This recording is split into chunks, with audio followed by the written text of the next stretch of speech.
ವತಿಯಿಂದ ಬೃಹತ್ ಪ್ರತಿಭಟನೆ ಕಾರ್ಯಕ್ರಮದಲ್ಲಿ ನೀಟ್ ಪರೀಕ್ಷೆ ಅಕ್ರಮದ ವಿರುದ್ಧ ಜಂತರ್ ಮಂತರ್ ವಿದ್ಯಾರ್ಥಿಗಳು ಸಾಮೂಹಿಕವಾಗಿ ಒಂದು ವಿದ್ಯಾರ್ಥಿಗಳಿರುವ ದೇಶದ ಅನ್ಯಾಯ ಆಗಿರುವಂಥ ಎಲ್ಲ ವಿದ್ಯಾರ್ಥಿಗಳು ಒಂದು ಹೋರಾಟ ಇಟ್ಕೊತಾರೆ.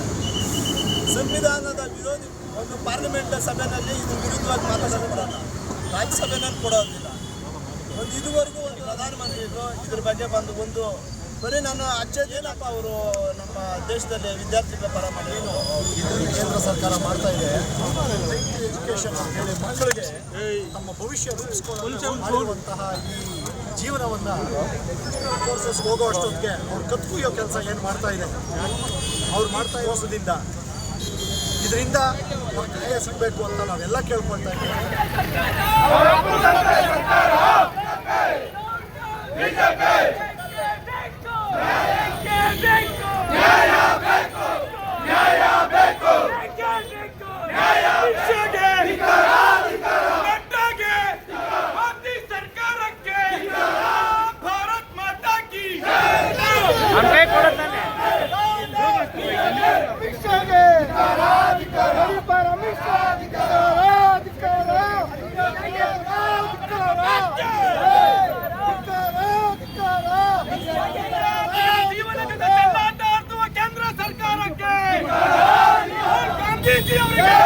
ರಾಹುಲ್ ಗಾಂಧೀಜಿ ಅವರಿಗೆ, ಡಿ.ಕೆ. ಶಿವಕುಮಾರ್ ಅವರಿಗೆ, ಡಿ.ಕೆ. ಸುರೇಶ್ ಅವರಿಗೆ, ರಾಮಲಿಂಗಾರೆಡ್ಡಿ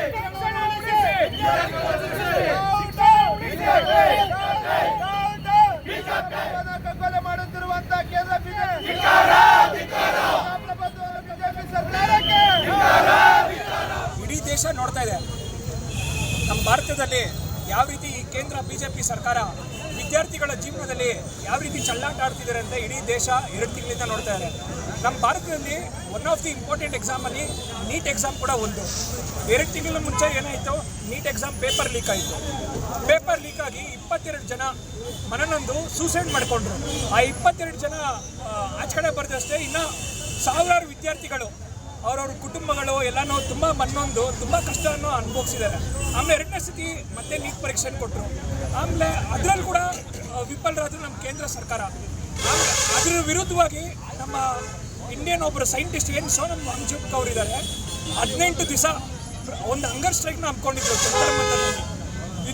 ಏನೋ ಒಂದು ಇಂಪಾರ್ಟೆನ್ಸ್ ಕೊಡ್ತೀರಾ ಈ ನರೇಂದ್ರ ಮೋದಿ ಸರ್ಕಾರ ಆಗಿರ್ಬೋದು, ಮತ್ತು ಈ ಎಜುಕೇಷನ್ ಮಿನಿಸ್ಟರ್ ಏನು ಧರ್ಮೇಂದ್ರ ಪ್ರಧಾನ್ ಅವರು ಇದ್ದಾರೆ, ದಂಡಪಿಂಡ ಮಿನಿಸ್ಟರ್ ಅವರು ಅಂತ ಹೇಳಬೇಕು.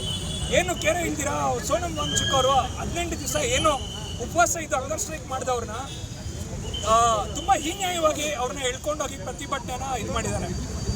ಅದನ್ನು ಖಂಡಿಸಿ ನಮ್ಮ ದೇಶದಲ್ಲಿರೋ ಎಲ್ಲ ವಿದ್ಯಾರ್ಥಿಗಳು ಮತ್ತು ಯುವಕರುಗಳು ಒಂದು 4 ದಿವಸದಿಂದ ಮುಂದೆ ಬಂದು ಜಂತರ್ ಮಂತರಲ್ಲಿ ಏನು ಪ್ರೊಟೆಸ್ಟ್ ಮಾಡ್ತಿದ್ದಾರೆ. ನಮ್ಮ ಕೇಂದ್ರ ಬಿಜೆಪಿ ಸರ್ಕಾರ ವಿದ್ಯಾರ್ಥಿಗಳ ಥರ ನೋಡಿದೆ ಟೆರರಿಸ್ಟ್ಗಳ ಥರ, ಆ್ಯಂಟಿ ನ್ಯಾಷನಲಿಸ್ಟ್ಗಳ ಥರ ನೋಡಿಕೊಂಡು ಅವ್ರ ಮೇಲೆ ಟೇರ್ ಗ್ಯಾಸ್ ಹಾಕೋದಾಗಿರ್ಬೋದು, ಲಾಠಿ ಚಾರ್ಜ್ಗಳಾಗಿರ್ಬೋದು, ಆ ರೀತಿ ಮಾಡಿಕೊಂಡು ನಮ್ಮ ಯುವಕರನ್ನೆಲ್ಲ ಎಲ್ಲ ಒಂದು ಏನು ನಮ್ಮ ದೇಶದ ಯುವಕರುಗಳು ಏನು ನಾವು ಮುಂದಿನ ಪ್ರಜೆಗಳಂತೀವಿ ಅವ್ರನ್ನೇ ಮುಂದೆ ಬರ್ದಿರೋ ಎಲ್ಲ ತುಂಬ ಅವ್ರಿಗೆ ಏನೋ ಪ್ರತಿಭಟನೆಯಲ್ಲಿ ಪಾಲ್ಗೊಂಡಿರೋ ಯುವಕರುಗಳನ್ನೆಲ್ಲ ತುಂಬ ತೊಂದರೆ ಕೊಟ್ಟು ಅವ್ರಿಗೆಲ್ಲನೂ ತುಂಬ ವೈಯಕ್ತಿಕವಾಗಿ ಹಲ್ಲೆಗಳು ಮಾಡಿ ಅವ್ರಿಗೆಲ್ಲ ತುಂಬ ತೊಂದರೆ ಕೊಟ್ಟಿದ್ದಾರೆ. ಈ ರೀತಿ ನಮ್ಮ ದೇಶದಲ್ಲಿ ಬರೀ ನೀಟ್ ಎಕ್ಸಾಮ್ದೇ ಅಲ್ಲ, ನಾವೇನು ಹೇಳ್ತೀವಂದರೆ ಒಂದು ಎಕ್ಸಾಮ್ನೇ ನಡ್ಸೋಕ್ಕೆ ಬಂದಿಲ್ಲ ಅಂದರೆ ಈ ಕೇಂದ್ರ ಸರ್ಕಾರಕ್ಕೆ ಇನ್ನು ದೇಶನೇನು ನಡೆಸ್ತಾರೆ. ಈ ಕೂಡಲೇ ನಾವು ಇಷ್ಟು ದಿವಸ ಏನು ನಾವು ಧರ್ಮೇಂದ್ರ ಪ್ರಧಾನ್ ಅವ್ರನ್ನ ಮಾತ್ರ ನಾವು ಏನೋ ರೆಸಿಗ್ನೇಷನ್ ಕೇಳ್ತಾ ಇದ್ವಿ. ಈಗೆಲ್ಲ ಸೇರಿಕೊಂಡು ಪ್ರಧಾನಮಂತ್ರಿ ನರೇಂದ್ರ ಮೋದಿ ಅವರೇ ರೆಸಿಗ್ನೇಷನ್ ನಾವೆಲ್ಲ ಕೇಳ್ತಾ ಇದ್ದೀವಿ. ಇವತ್ತು ನಾವೆಲ್ಲನೂ ಯುವ ಕಾಂಗ್ರೆಸ್ ಅವರು ಆನೇಕಲ್ ಸರ್ಕಲ್ನಲ್ಲಿ ಸೇರಿದ್ದೀವಿ. ಇದೇ ರೀತಿ ನಾವು ನಮ್ಮ ಇಡೀ ಕರ್ನಾಟಕ, ಇಡೀ ದೇಶದಲ್ಲಿ ಯೂತ್ ಕಾಂಗ್ರೆಸ್ ಅವರು ಪ್ರತಿ ಜಿಲ್ಲೆನಲ್ಲೂ ನಾವು ಇದೇ ರೀತಿ ಹೆಚ್ಚಿನ ರೀತಿಯಲ್ಲಿ ನಾವು ಪ್ರತಿಭಟನೆ ಮಾಡಿ ನೆಕ್ಸ್ಟು BJP ಸರ್ಕಾರ ಯಾವುದೇ ರೀತಿ ನಮ್ಮ ದೇಶದಲ್ಲಿ ಅವರು ರೂಲಿಂಗ್ನಲ್ಲಿ ಬರ್ದಿರಂಗೆ ನಾವೆಲ್ಲ ಮಾಡಿ ಎಕ್ಸಾಮ್ ಪೇಪರ್ ಲೀಕ್ ಆಗಿತ್ತು ಅಂತ ವಿದ್ಯಾರ್ಥಿಗಳು ಸ್ಟ್ರೈಕ್ ಮಾಡ್ತಾ ಇದ್ರು ಡೆಲ್ಲಿಯಲ್ಲಿ. ಅವ್ರಿಗೆ ಕೇಂದ್ರ ಸರ್ಕಾರ ಬೇಜವಾಬ್ದಾರಿಯಿಂದ ಎಲ್ಲ ಸ್ಟೂಡೆಂಟ್ಸ್ ಮೇಲೆ ಅಟ್ಯಾಕ್ ಮಾಡಿದ್ದಾರೆ. ಪ್ರತಿಭಟನೆ ಉದ್ದೇಶ ಅಷ್ಟೇ, ವಿದ್ಯಾರ್ಥಿಗಳಿಗೆ ನ್ಯಾಯ ಕೊಡಿಸ್ಬೇಕು, ಅವ್ರ ಮೇಲೆ ಆಗಿರೋ FIR ತೆಗಿಬೇಕು. ಮತ್ತು ಇನ್ನೊಂದು ಮೇನ್ ಏನಂದರೆ ಕೇಂದ್ರ ಸರ್ಕಾರದ ಮಿನಿಸ್ಟರ್ ಆಗಿರುವ ಧರ್ಮೇಂದ್ರ ಅವರು ಕೂಡಲೇ ರಾಜೀನಾಮೆ ಕೊಡಬೇಕು. ಅದರ ಜೊತೆಗೆ ನರೇಂದ್ರ ಮೋದಿ ಅವರು ಕೂಡ ರಾಜೀನಾಮೆ ಕೊಡಬೇಕೆಂದು ಒಂದು ಪ್ರತಿಭಟನೆ. ವಿದ್ಯಾರ್ಥಿಗಳ ಮೇಲೆ ಲಾಠಿ ಚಾರ್ಜ್ ಆಗಿದೆ. ಇದನ್ನು ನಮ್ಮ ಆನೇಕಲ್ ವಿಧಾನಸಭಾ ಕ್ಷೇತ್ರದ ಯೂತ್ ಕಾಂಗ್ರೆಸ್ ತೀವ್ರವಾಗಿ ಖಂಡಿಸುತ್ತದೆ. ಹಾಗೆ ಏನು ವಿದ್ಯಾರ್ಥಿಗಳನ್ನ ಆಲಿಸಿ ಅವರು ಕಷ್ಟಗಳೇನಂತ ತಮ್ಮ ಭವಿಷ್ಯದ ಮತ್ತು ಶಿಕ್ಷಣಕ್ಕಾಗಿ ಅವರು ಹಲವಾರು ಬೇಡಿಕೆಗಳನ್ನು ಇಟ್ಟಿದ್ದರು. ಅದನ್ನು ನಮ್ಮ ಕೇಂದ್ರ ಸರ್ಕಾರ ವೇಸ್ಟ್ ಅಂತಲೇ ಹೇಳ್ಬೋದು. ಆ ಸರ್ಕಾರ ಆ ಶಿಕ್ಷಣ ಅವರು ಗೌರ್ಮೆಂಟ್ ಯಾವ ಥರ ನಡೆಸ್ಬೇಕಂತನೂ ಗೊತ್ತಿಲ್ಲದೆ ವಿದ್ಯಾರ್ಥಿಗಳ ಹತ್ರ ಯಾವ ಥರ ರಿಕ್ವೆಸ್ಟ್ ತಗೊಂಡು ಏನಂತ ಆಲಿಸಿ ಪಾಲಿಸಿ ಮಾಡ್ದಿರ ದಮನ ನೀತಿಯನ್ನು ಅವರು ಮಾಡಿರ್ತಾರೆ. ಈ ಕೇಂದ್ರ ಸರ್ಕಾರ ಆ ವಿದ್ಯಾರ್ಥಿಗಳನ್ನ ಯಾರು ಲಾಠಿ ಚಾರ್ಜ್ ಮಾಡಿರೋ ಅಧಿಕಾರಿ ಅವ್ರಿಗೆ ಯಾರು ಅನುಮತಿ ಕೊಟ್ಟರೋ ಅವ್ರನ್ನ ಇಮ್ಮಿಡಿಯೇಟಾಗಿ ನ್ಯಾಯಾಂಗ ತನಿಖೆಗೆ ಬಂಧಿಸಬೇಕು. ಹಾಗೆ ಆ ವಿದ್ಯಾರ್ಥಿಗಳು ಯಾರ್ಯಾರಿಗೆ ನೋವಾಗಿದೆ ಅವ್ರಿಗೆಲ್ಲ ಚಿಕಿತ್ಸೆಯನ್ನು ಕೊಡಿಸ್ಬೇಕು ಮತ್ತು ಅವ್ರಿಗೆ ಸೂಕ್ತವಾದ ಪರಿಹಾರವನ್ನು ನೀಡಬೇಕು ಅಂದ್ಬಿಟ್ಟು ನಾವು ಯೂತ್ ಕಾಂಗ್ರೆಸ್ಸಿಂದ ಇವತ್ತು ಒಂದು ಪ್ರತಿಭಟನೆ ಹಮ್ಮಿಕೊಂಡಿದ್ದೀವಿ. ಇವತ್ತು ಬೆಂಗಳೂರು ದಕ್ಷಿಣ ಯುವ ಕಾಂಗ್ರೆಸ್ ವತಿಯಿಂದ ಇವತ್ತು ಕೇಂದ್ರ ಸರ್ಕಾರದ ವಿರುದ್ಧ ನೀಟ್ ಅಕ್ರಮ ಎಸಗಿರುವಂಥ ಪ್ರತಿಭಟನೆ ಮಾಡ್ತಿದ್ದಾರೆ. ಹಾಗಾಗಿ ಈ ಮುಖಾಂತರ ದೇಶದೆಲ್ಲೆಡೆ ಎಲ್ಲ ವಿದ್ಯಾರ್ಥಿಗಳಿಗೆ ಅನ್ಯಾಯ ಆಗಿರೋದ್ರಿಂದ ಯಾರ್ಯಾರು ಈ ಒಂದು ಎಕ್ಸಾಮನ್ನು ಬರೆದು ಅವರು ಸಂಕಷ್ಟಕ್ಕೊಳಗಾಗಿದ್ದಾರೆ ಅವರೆಲ್ಲರಿಗೂ ಈ ಮುಖಾಂತರ ಒಂದು ಸಪೋರ್ಟ್ ಕೊಡ್ತಾ ಇದ್ದೀವಿ.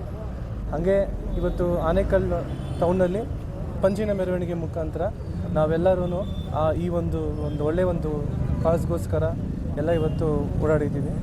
ಮತ್ತು ಇನ್ನೊಂದು ಹೇಳಬೇಕಂದ್ರೆ ನಿನ್ನೆ ನಡೆದಿದ್ದಂಥ ಒಂದು ನಿರ್ದಿಷ್ಟ ಒಂದು ಘಟನೆ ದೇಶವ್ಯಾಪ್ತಿ ಎಲ್ಲರಿಗೂ ಒಂದು ನೋವು ತಂದಂತಾಗಿದೆ. ಮೊದಲು ಎಸ್ಪೆಷಲಿ ವಿದ್ಯಾರ್ಥಿ ಸಮೂಹಕ್ಕೆ ಯಾರು ಕೂಡ ವಿದ್ಯಾರ್ಥಿಗಳು ರೋಡಿಗಿಳಿದು ಪ್ರತಿಭಟನೆ ಮಾಡೋ ಅಂಥವ್ರಲ್ಲ. ಎಲ್ಲರೂ ಓದ್ಕೊಂಡು ಅವ್ರ ಜೀವನ ನೋಡ್ಕೊಳ್ಳೋದ್ರಲ್ಲಿ ಇರ್ತಾರೆ. ಆದರೆ ಆ ಅನ್ಯಾಯಕ್ಕೆ ಒಳಗಾಗಿದ್ದಂಥವ್ರಿಗೆ ಅವ್ರ ಭವಿಷ್ಯಕ್ಕೆ ಒಂದು ಪರಿಗಣಿಸಿ ಅವರು ತಮ್ಮ ಒಂದು ಹಕ್ಕನ್ನು ಒಂದು ಕೇಳೋದಕ್ಕೆ ಬಂದಾಗ ಪೊಲೀಸ್ನವರು ದೌರ್ಜನ್ಯ ಮಾಡಿದ್ದಾರೆ. ಆ ದೌರ್ಜನ್ಯದ ವಿರುದ್ಧ ಎಲ್ಲರೂ ಸಾಮೂಹಿಕವಾಗಿ ನಮ್ಮ ಕಾಂಗ್ರೆಸ್ ಪಾರ್ಟಿಯಿಂದ ನಮ್ಮ ನಾಯಕರಾದಂಥ ರಾಹುಲ್ ಗಾಂಧಿಯವರು ಕೂಡ ನಿನ್ನೆ ಜಂತರ್ ಮಂತರಲ್ಲಿ ಅವರು ಕೂಡ ಸಪೋರ್ಟ್ನ ಕೊಟ್ಟಿದ್ದಾರೆ.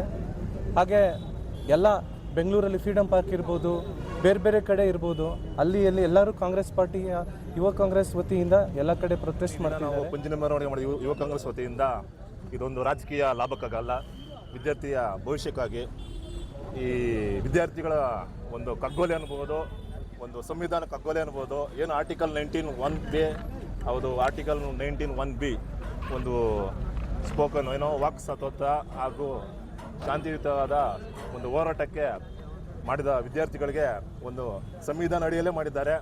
ಆದರೆ ಬಿ ಜೆ ಪಿ ಸರ್ಕಾರ ಸದಾಕಾಲ ಒಂದು ಸಂವಿಧಾನದ ವಿರೋಧಿಯಾಗಿದ್ದರು. ಆ ವಿರುದ್ಧ ಇವತ್ತು ಪ್ರೂವ್ ಆಯಿತು. ಏನು ಈ ದಿನ ವಿದ್ಯಾರ್ಥಿಗಳ ಮೇಲೆ ಒಂದು ಕಗ್ಗೊಲೆ ಲಾಠಿ ಚಾರ್ಜ್ ಮಾಡಿದ್ದಾರೆ.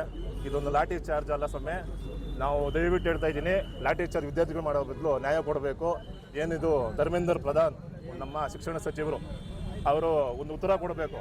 ಒಬ್ಬ ಮಂತ್ರಿಯಾಗಿ ಒಂದು ಸೆಂಟ್ರಲ್ ಮಿನಿಸ್ಟರ್ ಆಗಿ ಒಬ್ಬ ವಿದ್ಯಾರ್ಥಿಗಳಿಗೆ ಒಂದು ಆನ್ಸರ್ ಕೊಡೋಕ್ಕಾಗಲ್ಲ ಅಂದರೆ ಏನಕ್ಕಿರಬೇಕು ಈ ಪೊಸಿಷನ್ ರೀ? ದಯವಿಟ್ಟು ರಾಜೀನಾಮೆ ಕೊಡಬೇಕು. ಅಟ್ಲೀಸ್ಟು ಇವ್ರು ಕೊಡೋಕ್ಕಾಗಿಲ್ಲ ಅಂದ್ರೆ ನಮ್ಮ ಪ್ರಧಾನಮಂತ್ರಿ ಏನು ಮಾಡ್ತಾ ಇದ್ದಾರೆ, ಮನೇಲಿ ಏನು ಮಾಡ್ತಾ ಇದ್ದೀರಾ ಪ್ರಧಾನಮಂತ್ರಿ ಅವರು? ಅದೇ ರೀತಿಯಾಗಿ ಹೋಮ್ ಮಿನಿಸ್ಟರ್ ಏನು ಒಂದು ಕಾನೂನನ್ನ ಒಂದು ಪರ್ಸನಲ್ ಇಶ್ಯೂ ಆಗಿ ವಿದ್ಯಾರ್ಥಿಗಳ ಮೇಲೆ ದೌರ್ಜನ್ಯ ಮಾಡ್ತಾ ಇದ್ದಾರೆ. ದಯವಿಟ್ಟು ಇದನ್ನೆಲ್ಲ ತಿಳ್ಕೊಬೇಕು. ಒಂದು ಎಜುಕೇಟೆಡ್ ಸರ್ಕಾರಕ್ಕೆ ಓಟ್ ಹಾಕಬೇಕು ಹೊರತು ಅನ್ಎಜುಕೇಟೆಡ್ ಸರ್ಕಾರಕ್ಕೆ ಓಟ್ ಹಾಕಬಾರ್ದು. ಯಾವತ್ತು ನಾವು ಅನ್ಎಜುಕೇಟೆಡ್ ಸರ್ಕಾರಕ್ಕೆ ಓಟ್ ಹಾಕ್ತಿರೋ ಇಂಥ ಪರಿಸ್ಥಿತಿ ಮುಂದಿನ ದಿನದಲ್ಲಿ ಬಂದೇ ಬರುತ್ತೆ. ಒಂದು ತಿಳ್ಕೊಬೇಕು, ಯುವಕರ ಭವಿಷ್ಯಕ್ಕೆ ಸ್ಪಂದನೆ ಮಾಡಿಲ್ಲ ಅಂದರೆ ನಮ್ಮ ಇಂಡಿಯಾ ಭವಿಷ್ಯ ಅಂತೂ ಒಂದು ಏನೋ ಸೇಫ್ಟಿ ಪೊಸಿಷನ್ ಇರಲ್ಲ. ಯುವಕರ ಸೇಫ್ಟಿ ಎಷ್ಟು ಮುಖ್ಯನೋ ನಮ್ಮ ದೇಶದ ಸೇಫ್ಟಿ ಅಷ್ಟೇ ಮುಖ್ಯ, ತಿಳ್ಕೊಬೇಕು. ಒಂದು BJP ಸರ್ಕಾರಕ್ಕೆ ಹೇಳ್ತಾ ಇದ್ದೀನಿ, ದಯವಿಟ್ಟು ನಿಮ್ಮ ಕೆಲಸ ಸರ್ಕಾರ ನಡೆಸೋಕ್ಕಾಗಿಲ್ಲ ಅಂದರೆ ಒಂದು ರಾಜೀನಾಮೆ ಕೊಟ್ಟು ಮನೆಗೆ ಬನ್ನಿರಿ ಅಟ್ಲೀಸ್ಟು. ಇಲ್ಲ ಯೂತ್ಸ್ ಇದ್ದಾರೆ, ತುಂಬ ಯೂತ್ಸ್ ವೆಯ್ಟಿಂಗ್ ಮಾಡ್ತಾ ಇದ್ದಾರೆ. ನಮ್ಮ ಯೂತ್ ಕಾಂಗ್ರೆಸ್ಸಿಂದ ಇರ್ಬೋದು, ಎಲ್ಲ ಒಂದು ಪಾರ್ಟಿಯಲ್ಲಿ ವೆಯ್ಟಿಂಗ್ ಮಾಡ್ತಾ ಇದ್ದಾರೆ. ದಯವಿಟ್ಟು BJP ಸರ್ಕಾರಕ್ಕೆ ಹೇಳ್ತಾ ಇದ್ದೀನಿ, ವಿದ್ಯಾರ್ಥಿಗಳನ್ನು ಎದುರಾಕೊಂಬೇಡಿ. ಆನೇಕಲ್ ನಗರದಲ್ಲಿ ಯೂತ್ ಕಾಂಗ್ರೆಸ್ ವತಿಯಿಂದ ಜಂತರ್ ಮಂತರ್ ನಡೀತಾ ಇದೆ. ವಿದ್ಯಾರ್ಥಿಗಳ ಪರ ಹೋರಾಟದಲ್ಲಿ ಏನಿವತ್ತು ಪೊಲೀಸ್ ಇಲಾಖೆ ಮತ್ತು ಯೋಧರನ್ನು ಉಪಯೋಗಿಸ್ಕೊಂಡು ಲಾಠಿ ಚಾರ್ಜ್ ಮಾಡಿದ್ದಾರೆ. ಈಗ ನಮಗೆ ಒಂದು ಬಂದಿರೋಂಥ ಮಾಹಿತಿ ಪ್ರಕಾರ ಅಲ್ಲಿ ಒಬ್ಬ ವಿದ್ಯಾರ್ಥಿ ಕೂಡ ಇದರಲ್ಲಿ ಸತ್ತಿದ್ದಾನೆ ಅಂತ.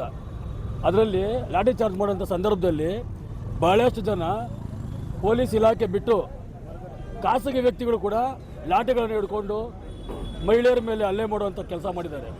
ಇದಕ್ಕಿಂತ ಒಂದು ಬೇರೆ ಒಂದು ಹೀನಾಯವಾದ ಕೃತ್ಯ ಯಾವುದೂ ಇಲ್ಲ. ತಮಗೆಲ್ಲ ಗೊತ್ತು, ಈ ಕೇಂದ್ರ ಸರ್ಕಾರ ಸಂವಿಧಾನ ವಿರೋಧಿ ಸರ್ಕಾರ ಆಗಿದೆ. ಈ ಕೇಂದ್ರ ಸರ್ಕಾರ ಜನ ವಿರೋಧಿ ಸರ್ಕಾರ ಆಗಿದೆ. ಅಷ್ಟೇ ಅಲ್ಲ, ವಿದ್ಯಾರ್ಥಿ ವಿರೋಧಿ ಸರ್ಕಾರ ಆಗಿದೆ. ನಮಗೆಲ್ಲ ಗೊತ್ತು, ವಿದ್ಯಾರ್ಥಿ ಶಕ್ತಿ ರಾಷ್ಟ್ರ ಶಕ್ತಿ, student power is nation power ಅಂತ ಹೇಳ್ತಾ ಇದ್ರು. ಆದರೆ ಆ ಸ್ಟೂಡೆಂಟ್ ಪವರನ್ನೇ ಹಾಳು ಮಾಡುವಂಥ ಕೃತ್ಯ ಮಾಡ್ತಾ ಇದ್ದಾರಲ್ಲ, ಇದು ಖಂಡನೀಯ. 22 ಲಕ್ಷ ವಿದ್ಯಾರ್ಥಿಗಳ ಜೀವನ ಜೊತೆ ಆಟ ಆಡಿ 20 ವಿದ್ಯಾರ್ಥಿಗಳು ಸತ್ರೂ ಮೋದಿ ಕಣ್ಣಲ್ಲಿ ನೀರು ಬಂದಿಲ್ಲ. 56 ಇಂಚು ಹೃದಯದಲ್ಲಿ 6 ಇಂಚು ಹೃದಯ ಇಲ್ಲ. ಇದು ಆತ ಹೇಳಿ ಅಂತ ಹೇಳಕ್ಕೆ ಇಷ್ಟಪಡ್ತೇನೆ. ಮೋದಿ ಅವರಿಗೆ ಮಾನವೀಯತೆ ಇಲ್ಲದಂಥ ಕಲ್ಲು ಹೃದಯದ ವ್ಯಕ್ತಿ ಆತ. ವಿಜ್ಞಾನ, ಜ್ಞಾನ, ಸುಜ್ಞಾನ, ಮಾನವೀಯತೆ ಹಾಗೂ ಪ್ರಜಾಪ್ರಭುತ್ವದ ಗೌರವ ಯಾವುದೂ ಇಲ್ಲದಂಥ ಓದುವ ಈನ ಪ್ರಧಾನಿಯನ್ನು ಈ ದೇಶ ಕಂಡಿದೆ.